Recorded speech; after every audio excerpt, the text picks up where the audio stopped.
Hi, everyone. I'm Karen Curry Parker. Welcome to the Understanding Human Design podcast. And I'm super excited here today to be with Jess Bubbico, who is a 4/6 manifester who works with blending human design with supporting people in connecting to their intuitive awareness and uses her understanding of how we connect with our authority to our truth, blended with our unique way of being intuitive to help people make good and powerful choices in the world. Welcome, Jess. It's so great to have you. Thank you so much for having me today. So, I have a question for you. You may or may not know that I actually got my start in the woo woo world, so to speak, kind of by accident. It wasn't accident, but I was living in Sedona, Arizona at the time, and my marriage kind of fell apart. And I was left with my four kids and $400 and $1,200 worth of rent to get. I had to create rent money in like a span of 48 hours. And somebody offered me a job at a psychic center, and I took it. And it ended up being just an incredible experience. I worked there for several years as a psychic, which is always kind of a funny start to my story. But I always tell people that it was a really good gateway to understanding human design authority. So I love that you're sharing this information with people. So tell me a little bit about your background with your intuition and how you began your own story with exploring your intuition, using it professionally, which is, kind of a not so in the box thing to do. Totally. Yeah. And I heard that story somewhere before. And it's so funny because I went to Sedona on my own sort of intuitively guided journey over the past 2 years. I've been doing pretty much traveling for 2.5 years before coronavirus started. And I've been to Sedona and I'm like, I think anybody could have they could become extremely activated and very connected to your intuition in Sedona, because that is just such an incredibly potent and magical place to be. So my journey with intuition actually started when I was about 15 or 16 years old. Actually, it was probably before that. I actually had a lot of experiences with people who had crossed over, people who had died, coming to me throughout just as I was a kid. There were just a lot of strange occurrences that happened. I lost a lot of people when I was younger. And when I was about 15 or 16 years old, it's actually an interesting story. My mom, myself, and my grandmom all have the same birthday. We're all born March 22nd. That's wild. Yeah. And they're from like a small mountain town in Italy where there's definitely no planning of like making all of that come together happen. But my grandmother, when I was about, I think I was 15 or 16, she was killed by a drunk driver when she was walking across the street. And I used to pray to her at night. And I could remember this one night I was laying on my stomach and I could feel someone sitting on my bed next to me, rubbing my back. And I didn't come from an overly spiritual family. And I also didn't come from a very religious family, but I'm just thinking to myself, I am absolutely crazy. Like this is crazy. And so I said, my mom had had some PTSD after the accident happened. And so she kept saying, I want to have a dream about grandma. I can't dream about her. So I said, in my sort of talking to my grandma, I said, mom wants to have a dream about you. Can you go and visit her? And I walked downstairs to go to high school the next day to have breakfast. And my mom said, Jess, I had the craziest dream last night. I was looking through a keyhole into your bedroom and I could see grandma sitting on your bed. And I was just like, you're not going to believe what happened. But I was like, I think I was talking to her, praying to her. I don't really know. And I could feel her sitting next to me. And so it just kind of affirmed for me that I was pretty sensitive to, just naturally sensitive to the other side. And so I went about sort of following the rule book. I went to college, I went to grad school, I became a speech therapist. I was heavy into brain science and concussions. And I started to have this spiritual awakening in about 2012, 2013. And I just remember walking into my first day at work, and I am a manifester. And I was like, I can't be in this job every day. I was at a school every day for 40 hours a week, listening to somebody else. I don't have the energy. I need to do something else. And so I went to a psychic and I said to the psychic, I think I can do what you do. Like, I don't know why. I just I feel like I can. And so I started training under her, and that just sort of led me and guided me down this path of learning more about intuition. And it always bothered me because my family would be like, you have a gift. And I'm like, Mom, you're more psychic than I am. Like, this is something that I really believe is innate to everyone. And the reason I love human design so much is because I think it gives a roadmap and language to sort of take intuition and ground it down and create this physical map for people to really start to demystify intuition from being sort of woo woo and into I love how you talk about like it's not really ascension, it's more of like this descension. And it's, I think it helps people to really ground this ability that all of us have in different ways, because our intuition speaks to all of us so differently, into our everyday experience. So I started out heavy in brain science, really loved the path I was on, but also had this other side that was just super spiritual. And, you know, bringing the two together is sort of where the path has led me at this point.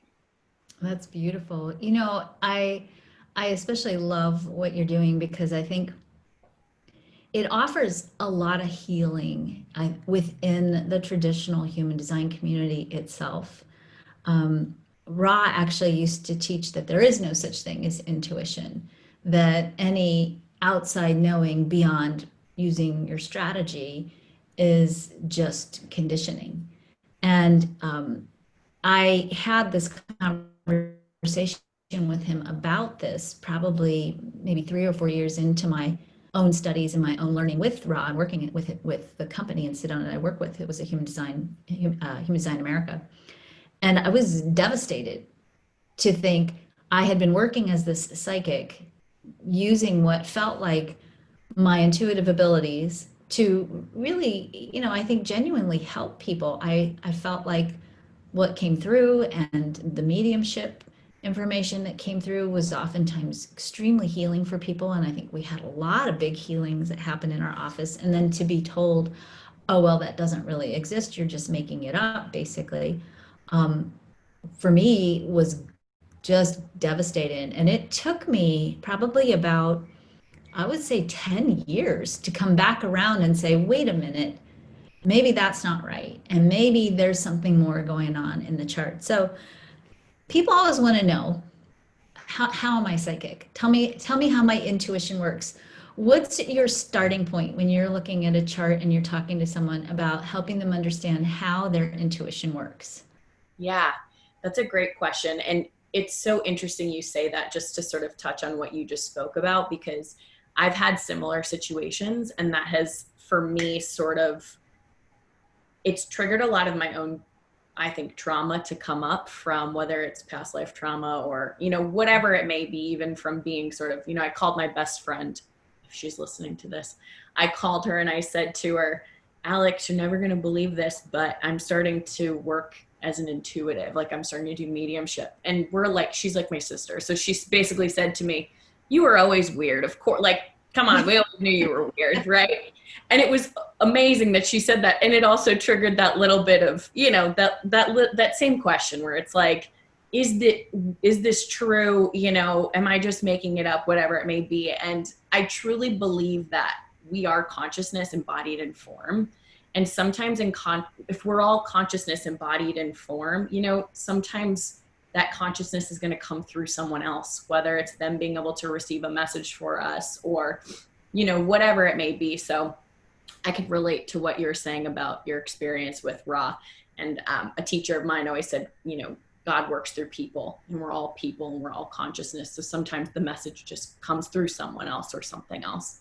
Mm-hmm. So great question about how do we start to tap into and tune into our intuition. So I always tell people to start with just beginning to notice synchronicities and coincidences. Tell people to open up a note section on their phone, or get a little journal that you want to put into your purse or your pocket or whatever it may be, to start taking notes for yourself. And start to notice those little synchronicities or those strange little things that start to happen where you thought of, you know, You thought of someone and they called you later that day. You had an image in your mind of, you know, a puppy in a box kind of flash in your mind. And then you drove down the street and you saw one. Start to track, because intuition, as I'm sure everybody knows from watching your Intuition by Design, intuition speaks to us through different ways. You know, there's clairvoyance, which is clear seeing. There's claircognizance, which is clear knowing. Clairaudience, which is that clear hearing. Clairsentience, which is that clear feeling. So start to notice and track what's naturally happening for you. And if you set your intention and your thermostat to, I want to notice this, I'm going to start to notice this, you'll start to notice it. So start to track it. Image in my mind, puppy in a box, saw one later. Thought about Claire, Claire called me. You know, heard kind of a song pop into my head. You know, signed, sealed, delivered, I'm yours. And, you know, your boyfriend asked you to marry him. Like, whatever it is, you know, start to notice how things come through and track it. So you can start to rely on that sense a little bit more in your day-to-day life to guide you. Mm-hmm. What do you think is somebody's biggest challenge to really embracing their intuitive side? Great question. I think it's different for everyone. Some of the common things I've seen is skepticism, sometimes conditioning from the past. If you have a family member or a friend or, you know, group that you were a part of that really had that similar experience that we were talking about of like, this isn't real and you can't trust it or whatever it may be. You know, I've had a lot of people say, this is so crazy, but, you know, I kind of get messages like this, but that's not true. You know, that's not a real thing. So I'd start to look at the stories that you have about intuition in general and your own ability to tune in and tap in intuitively. Start to notice if you have any conditioning there.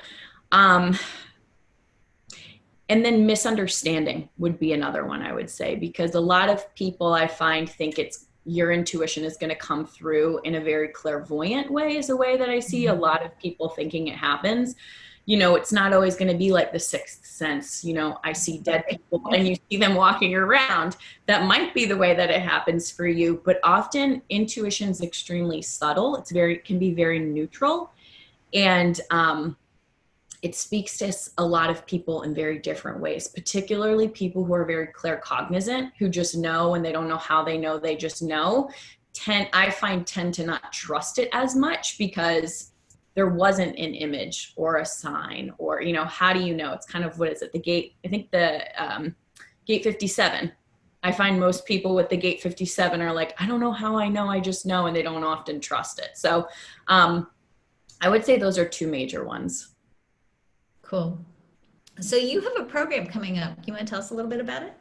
Yeah, so my program is called Intuition for Everyday Living, and it is a 6-week group journey that's all about this, essentially, is how is my intuition leading and guiding me in my everyday life? We're going to talk about different practices to develop your connection with your intuition so that you're really able to hear it you know, see it, sense it, etc., in a more consistent way. We're going to also be talking about some of these, I don't want to say blocks to intuition, but the things that maybe lead us away from fully trusting ourselves. So it's going to be 6 weeks of really understanding how intuition speaks to you, and not only how it speaks to you, but how you can start to really use it to lead and guide you in your everyday life and start to move through and find more resilience when those moments of doubt, not trusting yourself, or not wanting to move in the direction of your intuition start to show up for you. So it'll be a powerful group. I'm really excited. Perfect. So how can people learn more about you, Jess? Head over to jesstheintuitive.com. And if you want to check out the program, it's jesstheintuitive.com/intuition for everyday living. Perfect. So Jess, Jess, the intuitive, THEINTUITIVE.com. So check it out, you guys. I'm excited that you're doing this work. You know, I've been teaching human design for 21 years, which kind of blows my mind. And I'm a little bit like, ugh, I think I'm going to stop doing the math. But it is the last like 3 years have been so phenomenal in terms of bringing in students like you who have really been blending human design with the other parts of what they're sharing with the world. And it's been such a great revolution in this body of information. So I just really want to appreciate you for being a revolutionary, for initiating us in your initiator capacity, and for continuing this conversation and sharing with people how they can really cultivate a much more deep and rich relationship with their inner knowingness and that expression of consciousness and form that they are. So thank you. And then thank you for sharing your wisdom with us today. Thanks, Karen. I appreciate it.